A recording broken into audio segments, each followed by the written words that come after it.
posters are often the first image of a movie you remember before seeing the movie itself, unless you see the trailer first. But ever since, well, movies were invented, posters are a heavy marketing campaign to make you decide whether or not you want to see the movie. Imagine it's a Friday night. You're going to the movie theater with your friends. You guys already got your tickets. You got the popcorn soda. But now you're walking down the hallway. You see all these line of various movie posters of coming attractions. You look at the various artwork and realize, wow, that looks really cool. Or this one looks really stupid. Either way, they play an integral part of advertising the movie. Some are very classic posters, like the one here for Jaws, which was used for the VHS and DVD release. It's very simplistic and tells you the plot of the movie. It's about a killer shark that hunts people.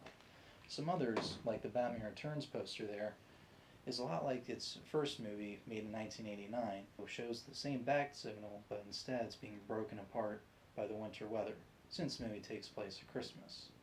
The one behind me wasn't really used in any of the VHS or DVD campaigns, at least that I know of, but it's an interesting teaser poster showing Judy Garland and the rest of the cast, minus the Wicked Witch of the West, standing in front of the book to which the movie is based from. Interesting marketing idea if you think about it. I mean, with all these comic book movies out nowadays, what if they did a poster where you have the actors playing the heroes and then maybe a couple actors are playing the villains and are standing in front of a big-ass comic book of the movie that their story is based from? It'd be an interesting idea. So what I'll be doing today is just looking at various movie posters and judging them on the artwork themselves. Won't really be judging the movie too much because this isn't my favorite movie list, even though some movies on this list are my favorite. It's just my favorite movie poster list. But don't expect to see any rom-com movie posters because, well, they all suck. I mean, look at them. It's just generic floating heads. They all look the same. Whereas any other genre of movies, their posters are pretty different and unique in their own way. Some are hand-drawn, some are obviously Photoshopped. But nonetheless, we're going to take a look at them today. Number 10, Alien. Much like the poster for Jaws, it's very simplistic as in there's only one or two images on the poster, instead of just crowding all the space up. Alien just has the egg with this green ooze dripping out the bottom. Now if you've seen the movie, you know that in the movie the facehugger egg looks nothing like the egg in the poster, or in the trailer for that matter. But nonetheless, as a piece of artwork, it's very subtle and dark in the movie it represents. At the bottom of the poster you see like this great flooring, which represents the great floor to which the alien's blood acid drips through. But if you never see the movie, it doesn't really leave you confused or anything. If anything, just gives the poster a bit more depth and atmosphere. Number 9, Army of Darkness. Now this is the total opposite of the Alien poster, where it just uses one or two images and just has a black background, just very simple and subtle. This movie crams a lot of images at once. First you have Bruce Campbell, the B-movie king himself, taking up most of the poster, rightfully so, because he is the star and is Bruce Campbell. The character Vash has his chainsaw hand, and he's standing on top of his Oldsmobile car, and then the love interest is right by his leg, followed by little demon ashes right by his foot near the chainsaw, and then the background is the castle to which he defends in the movie. Even just looking at the poster for Army of Darkness, it feels like I'm looking at a cover to like an old pulp magazine or a comic book. It just looks very craftily hand-drawn, because it was, and just has this very old-school style that never seems to go old. Number 8, Metropolis. And now this has nothing to do with Superman. This was created a decade before Superman was. This is probably the oldest movie on this list, because it was from the silent era. The movie was a big movement in the German expressionistic movement, art form, a lot like Cabinet of Dr. Caligari and Nosferatu. And the poster definitely perfectly shows what the movie represents. But we're not really here to talk about the movie, as I said earlier. Let's just look at the poster. The robot in front of the cover matches the same gothic art style of the city behind it, and gives you the sense of mystery and wonder of like, gee, that doesn't look like a human being. What is this character? So that helps pull you in to want to see what this movie's about. The type font as well. I mean, granted this was made before computers, so all this was hand-drawn, obviously. But the type font of the title of Metropolis is very unique in and of itself. I mean, each letter almost looks like its own art style in a way. Number 7 is Rocky. I know the other two are more iconic because, you know, they're key scenes in the movie, one where Rocky's run up the steps and his training montage, the other is at the end of the movie, but this one is just simply beautiful. I mean, you have this woman and the man, clearly who's a boxer, holding hands and walking off into the distance.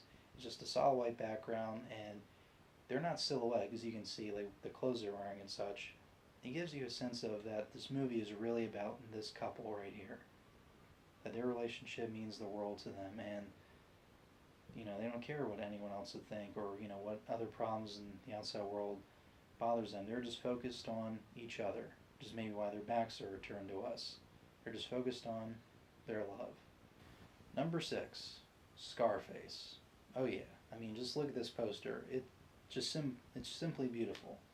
It's black and white, and Tony Montana is in a white suit but has like a black shirt, and he's just crossing over a little bit to the black side of the poster. Just the perfect right amount of style and simplicity.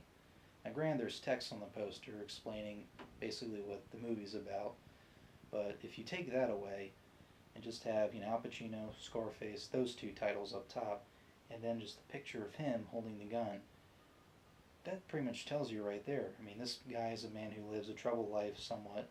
If you've never seen the movie, you can kind of tell from this poster that, okay, this man, Scarface, is a bad guy, he lives a troubled life, and he's constantly going back between good and evil, if you will. And if you've seen the movie, obviously, you know the plot. Tony Montana's a guy who climbs his way up to the crime ladder, and then once he's up top, everything comes crumbling down. But even though he plays a mobster, he does have his limits. There's a scene where he refuses to blow a car up to one of his enemies because there's a wife and child inside.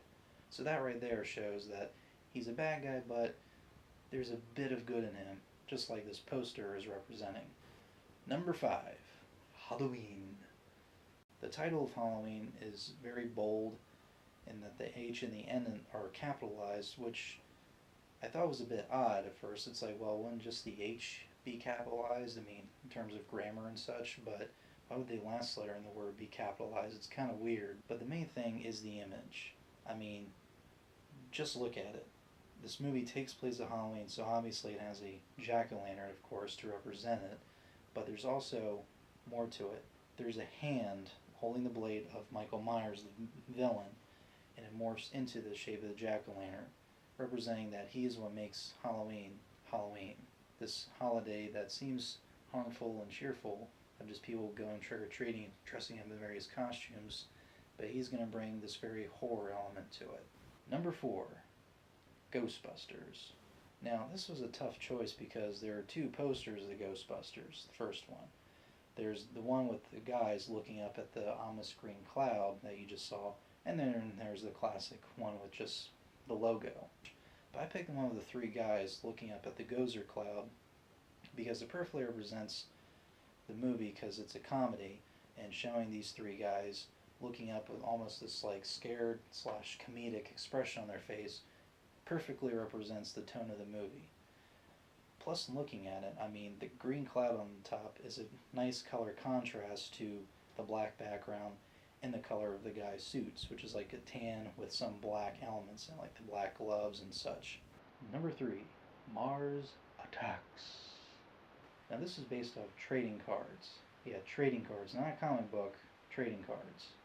Now the type font matches that from the trading card company, but the cover itself is very beautifully drawn, like something you'd see in a pulp magazine or comic book. It's a similar reason why I like the Army of Darkness poster.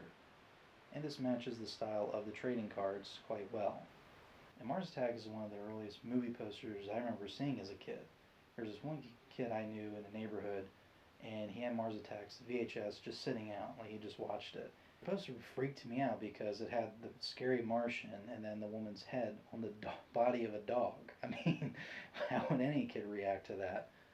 But nonetheless, I liked the poster because it had the horror element of something freaking you out, but also just generally made you chuckle. It reminded me of like the cover to the Goosebumps books as a kid. Number 2, Dracula. Now, there's various Dracula movies and therefore a lot of Dracula posters. But the one I'm picking is from the 1992 Gary Oldman movie. First of all, I love the type font because it's very raw and grungy looking. I mean, it doesn't even look like a type font. It looks like Dracula literally just took blood on the tip of his finger and just wrote Dracula on this dirty concrete wall. Above that is a sculpture of Dracula in the center, and then to the left and right of him are sculptures of hounds. I mean, really, the bust of Dracula doesn't even show his full face. It's just like from the eyes down to his fangs. So it gives you this mystique feeling of not knowing what he's really going to look like. And that's what really works about the poster. And number one, Batman from 1989. Now, my choice for the poster actually isn't the iconic one where it's the bat symbol. It's actually from a teaser poster that was going to be used for the movie.